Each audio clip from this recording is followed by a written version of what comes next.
Assalamualaikum warahmatullahi wabarakatuh. Nama saya Dwi Jayanti Marwati Dewi, NIM E2019-1019, Prodi Perbankan Syariah 1, Fakultas Ekonomi dan Bisnis Islam. Nah, di sini saya akan menanggapi sebuah video yang telah dikirim oleh Bapak Wadud yang bertema ekonomi tertutup dengan kebijakan pemerintah atau perekonomian 3 sektor. Nah, yang pertama, pengertian ekonomi 3 sektor adalah perekonomian yang meliputi kegiatan dalam sektor rumah tangga, perusahaan, dan pemerintah. Nah, selanjutnya adanya campur tangan pemerintah menimbulkan 2 perubahan penting. Nah, yang pertama, pungutan pajak yang dilakukan oleh pemerintah menambah pengeluaran agregat pada industri dan rumah tangga.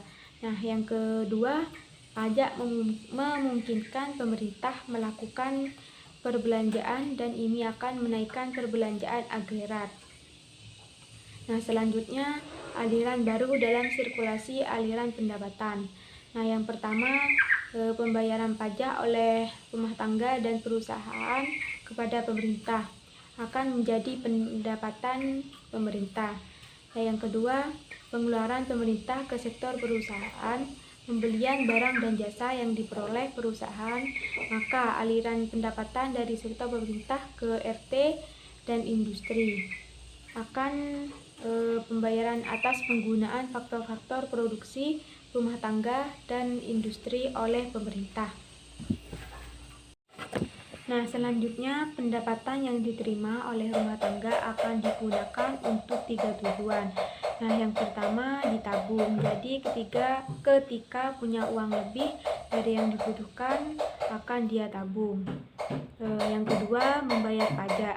Jadi tadi mempunyai kewajiban kepada pemerintah karena ekonomi 3 sektor.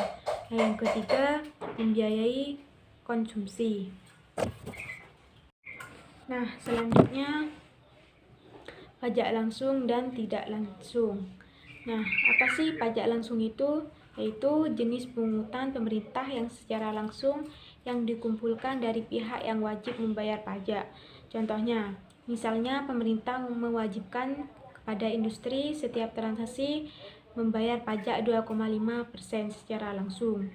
Nah, selanjutnya pajak tidak langsung, yaitu pajak yang bebannya tidak dipindahkan kepada orang lain. Nah, misalnya kita membeli baju, maka perusahaan akan dikenakan pajak oleh pemerintah. Maka sebenarnya kita juga bayar pajak. Nah, kenapa? Karena pajak itu dibebankan kepada konsumen. Jadi produsen atau industri yang membayar pajak kepada pemerintah, maka pajak itu akan dibebankan kepada konsumen. Nah, selanjutnya bentuk-bentuk pajak pendapatan. Nah, yang pertama pajak regresif, yaitu pajak turun ketika pendapatan naik. Yang kedua, pajak proporsional, yaitu pajak tetap untuk berapapun tingkat pendapatan.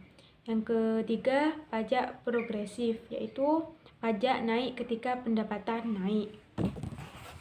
Nah, setelah kita mempelajari perekonomian 3 sektor, kita bisa mengetahui bahwa sistem perekonomian 3 sektor terdiri dari sektor-sektor rumah tangga, perusahaan, dan pemerintah. Campur tangan pemerintah menimbulkan 2 perubahan penting dalam proses penentuan keseimbangan pendapatan nasional. Di antaranya, pungutan pajak akan mengurangi pengeluaran agregat melalui pengeluaran ke atas konsumsi rumah tangga, dan pajak memungkinkan pemerintah melakukan perbelanjaan dan hal tersebut akan menaikkan perbelanjaan agregat. Nah, sekian pendapat dari saya. Apabila ada tutur kata yang salah, saya mohon maaf. Wassalamualaikum warahmatullahi wabarakatuh.